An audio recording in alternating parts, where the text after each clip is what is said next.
আমাদের সম্মান ইসলামে।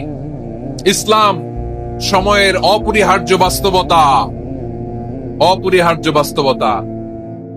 স্যামুয়েল হ্যান্টিংটন একটা বই লিখে গোটা বিশ্ব কাঁপিয়েছেন, দ্য ক্ল্যাশেস অফ সিভিলাইজেশন, সভ্যতার সংঘাত। এই পৃথিবীতে অনেক সভ্যতার উত্থান হয়েছে, পতন হয়েছে। দ্য ক্ল্যাশেস অফ সিভিলাইজেশন, সভ্যতার সংঘাত। স্যামুয়েল হ্যান্টিংটন একটা বই লিখে গোটা বিশ্ব কাঁপিয়েছেন। বিভিন্ন সভ্যতার উত্থান এই পৃথিবীতে ঘটেছে, আবার পতন হয়েছে।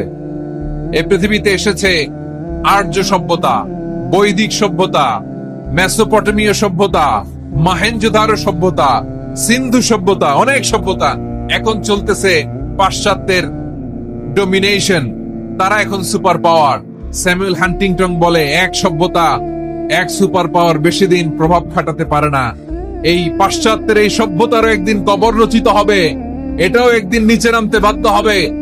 এরপরে এমন এক সভ্যতা দাঁড়াবে যে সভ্যতার পতাকার মধ্যে থাকবে লেখা লা ইলাহা ইল্লাল্লাহ। ওই সভ্যতার পতন পৃথিবীর কেউ করতে পারবে না। চিল্লায় বলেন ঠিক কিনা?